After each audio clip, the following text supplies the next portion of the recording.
mismo la Super 7. Super 7, buenos días. Muy buenos días y muchas gracias por invitarme a su programa. De verdad me siento como en casa, además que estoy viendo un rostro amigo, aparte de los rostros conocidos de ustedes. De verdad que gracias por tenerme aquí. ¿Cuál es la situación actual, doctor Romer Jiménez, de su defendido? El estado actual del caso, ¿cuál es? Sí, bien, nosotros, y quizás ustedes estén enterados al respecto, desde hace más de 2 años hemos venido denunciando una serie de irregularidades en el proceso penal seguido en contra de nuestro cliente. A nosotros nos tocó vivir una etapa de este proceso bastante amarga porque en principio, y quizás utilizando las autoridades en su momento la excusa de la pandemia, no podíamos siquiera reunirnos con nuestro cliente. Se nos permitía verlo apenas una vez por semana, pero cuando se nos permitía, no podíamos hacerlo en confidencialidad como establece la ley. Había un representante del órgano carcelario, más o menos a la distancia que están ustedes, los caballeros que están a mis extremos. Nosotros estuvimos más de 3 meses en esa situación, hasta que luego, después de acudir a tribunales para que tomaran medidas al respecto, pudimos lograr que se nos permitiera tener esas reuniones en confidencialidad para empezar a trabajar con su defensa. Y solo hago este preámbulo para ponerlos en contexto de todo lo que hemos pasado desde el principio. Pero me gustaría, de hecho, comenzar con una metáfora o una parábola que nos permitiría ilustrar la situación que venimos a denunciar en este momento.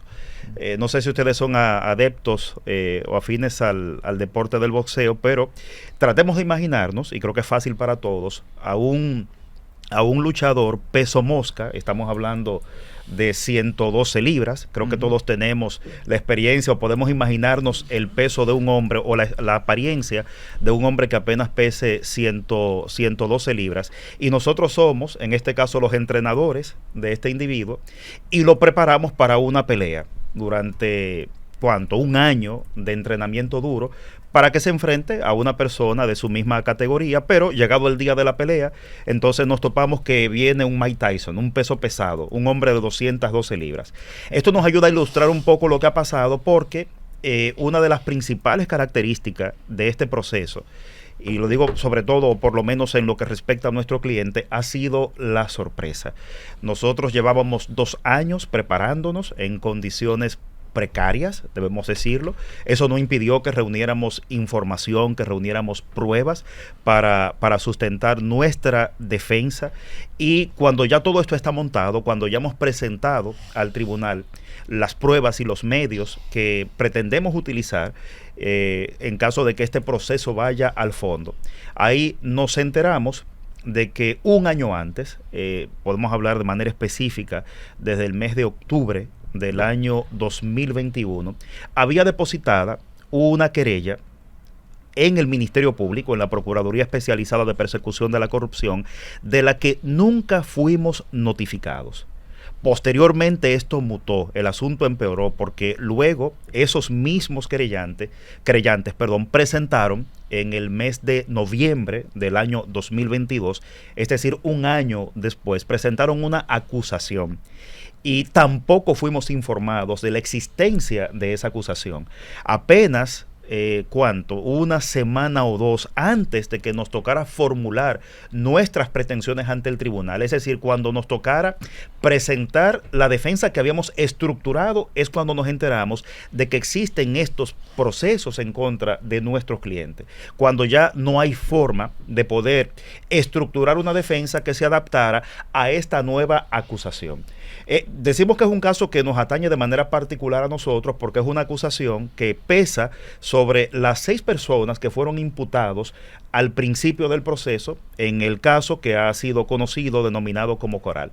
Fíjense que esto básicamente fue el culmen, esto fue el colofón de una serie de violaciones que nosotros veníamos denunciando, y esto ya pone de manifiesto que nuestras denuncias anteriores eran reales, porque lo mismo pasó con una querella que presentó el Estado Dominicano, o unos abogados que dicen representar al Estado Dominicano, que nunca nos fue notificada. De hecho, hoy la conocemos porque eso fue presentado conjuntamente con la acusación del Ministerio Público, pero cuando la querella fue presentada, el Ministerio Público no nos la notificó, afectando de ese modo también la posibilidad de ejercer una defensa de manera eficaz. Entonces, por último, ¿qué hemos hecho? Ante el tribunal hemos planteado lo que corresponde. Hemos pedido a la jueza que está conociendo el proceso o la fase preliminar o la audiencia preliminar, que, extrayendo las consecuencias que establece la ley, anule el proceso debido a esas irregularidades cometidas en contra del ciudadano Adán Benoni Cáceres Silvestre. Nosotros confiamos que el tribunal adopte la medida que corresponda en función de lo que la ley establece. Estamos confiados en esto. Ahora bien, no queremos dejar el asunto solo como una que tenga consecuencias solo para este caso en particular que nos atañe. Nosotros entendemos que se está haciendo un flaco servicio a la nación y un flaco servicio a la justicia, escudándose el Ministerio Público en una lucha legítima, la lucha contra la corrupción. Y decimos legítima porque hay un clamor popular de justicia. Sabemos que este es un flagelo que afecta a la sociedad, pero nunca puede ser utilizado como una excusa para vulnerar, un bien protegido por la Constitución, que es el legítimo derecho a la defensa. Fíjense que nosotros no estamos hablando ni de inocencia ni de culpabilidad. Eso será demostrado en un juicio, si es que el asunto es enviado a juicio de fondo. Nosotros tenemos la esperanza de que no sea así y estamos preparados para demostrar la inocencia de nuestro cliente. No es eso lo que estamos discutiendo. Lo que estamos pidiendo es que los procesos sean llevados con apego y con respeto al debido proceso y a la tutela judicial efectiva, que es lo que no se ha hecho en este caso. Y es en ese sentido, para ya terminar mi introducción, que nosotros hemos dado un paso adicional a los planteamientos que hemos hecho ante el tribunal de manera concreta. Hemos depositado sendas cartas ante la Cámara de Diputados y ante el Senado de la República para que, utilizando las facultades que les proporciona o que les otorga el artículo 95, interpelen al órgano investigador para que dé cuentas de estas irregularidades que hemos denunciado.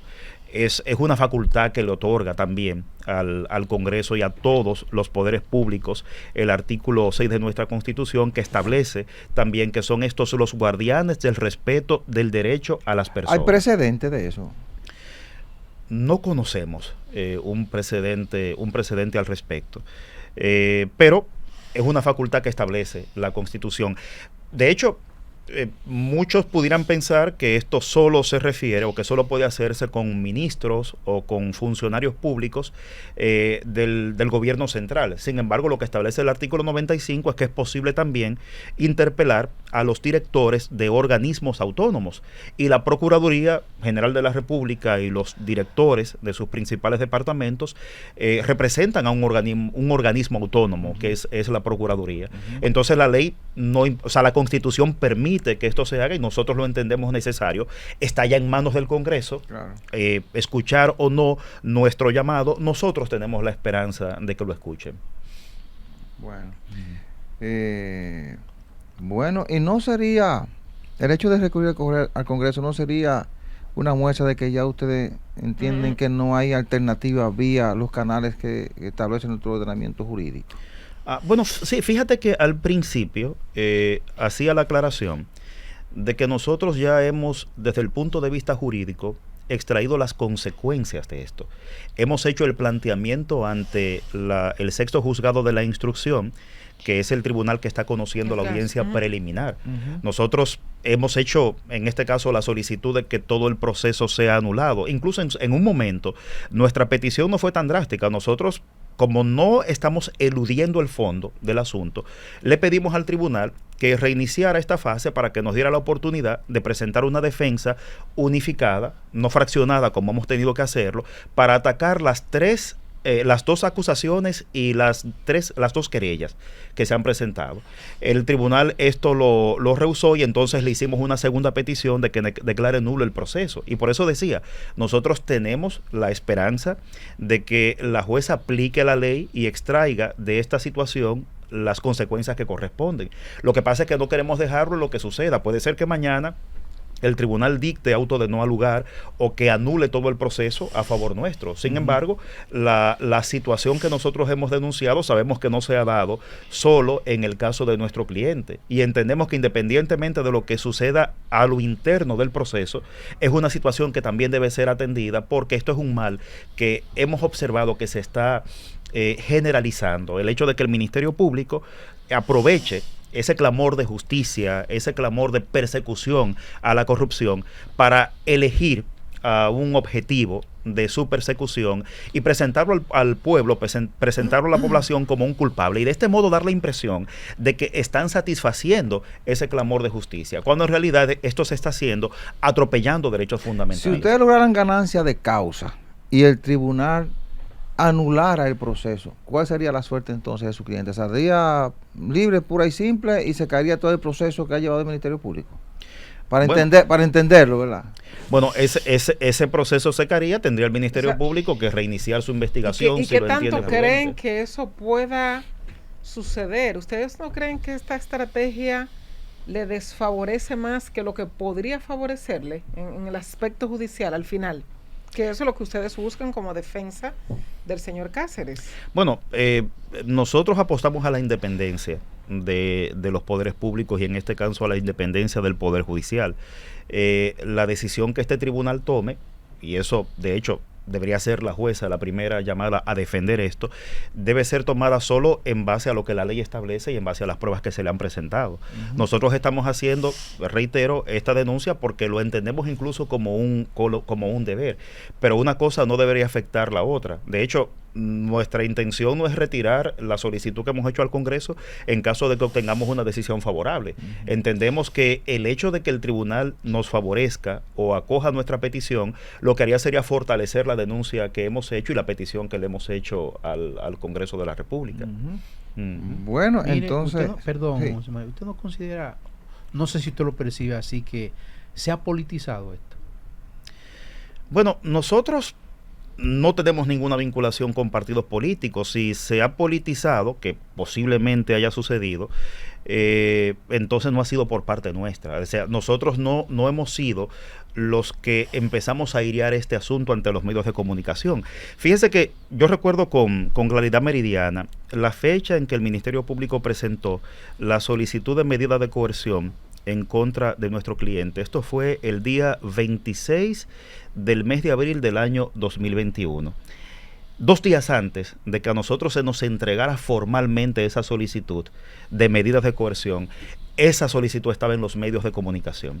Es decir, fue difundida. No sabemos quién lo hizo, pero obviamente que esto fue generado por el Ministerio Público. Y solo del Ministerio Público, no sabemos por responsabilidad de quién, esto pudo haber llegado a los medios. Lo que quiero decir con esto es que el hecho de que estemos aquí no es porque nosotros hemos tomado la iniciativa de airear lo que sucede en este proceso ante los medios de comunicación, sino porque ha sido el órgano persecutor el que se ha encargado de dar declaraciones públicas y que presentó a nuestro cliente como alguien que desfalcó al Estado desde el primer momento. O sea, en el momento que solicitaron medidas de coerción, lo presentaron ante los medios de comunicación como culpable de los hechos, no como que estaba siendo investigado, no como que podría ser culpable, sino con una afirmación categórica de que había desfalcado al Estado, y eso viola tanto la Constitución como el artículo 95 de nuestro Código Procesal Penal. ¿Cómo te ve a su cliente de ánimo?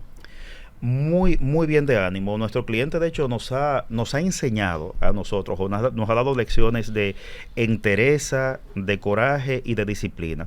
Hubo incluso un momento en el que estábamos discutiendo las distintas estrategias para lograr que se le variara la medida de coerción. Y dentro de la discusión estábamos priorizando cosas y él nos dijo, miren, doctores, mi prioridad no es salir de aquí. ¿Oh? Sí, eso nos dijo. Yo mentalmente estoy preparado para soportar esto. Mi prioridad es limpiar primero el nombre de la institución a la que yo pertenezco y luego el nombre de mi familia. Y si dentro de esto es posible que se obtenga mi libertad, entonces perfecto.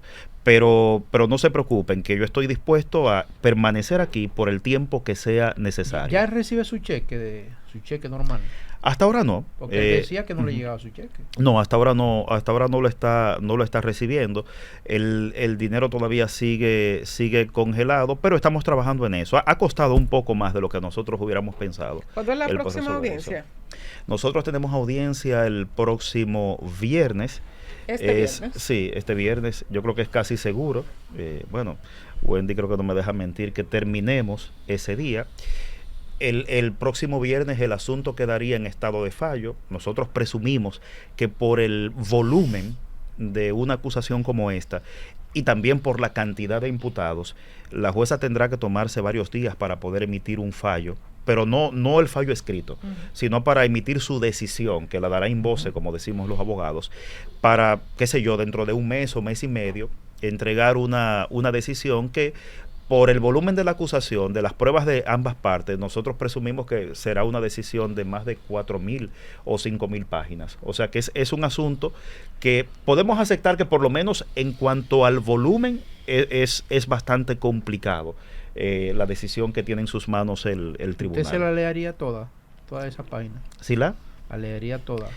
Sí, obviamente. ¿Y la defensa, tiene que leerla. No, es una tarea difícil, pero lo que pasa es que en estos procesos están esos detalles ocultos. A veces hay que aprendérsela bien. A veces el Ministerio Público te sumerge en un mar de documentos con la esperanza de que tú no seas minucioso en la revisión y se te escape una o dos cosas que sean fundamentales. No, pero como dice famoso de Francia, un hermano con la pedrada. Sí, hay que pagarte lo suficiente para tú dejarte leer 5.000 páginas. Es un trabajo duro, pero hay que hacerlo. Así. Sí, pero a veces... Tú tienes que soltar todo para dedicarte a leer 5.000 páginas. Considera el cliente. Si el cliente no tiene mucho la amistad, ya viene la sensibilidad del profesional, se crea la familiaridad, ¿entiendes? La apatía. Dice, bueno, este hombre, si le voy a quitar 2 pesos, le voy a quitar 1. Es así. Sí, no, pero aquí la relevancia del caso aquí justifica que se haga el esfuerzo. Sí. Eso independientemente del cliente, con quien nosotros hemos formado una relación de amistad que una relación que va más allá de la relación cliente-abogado.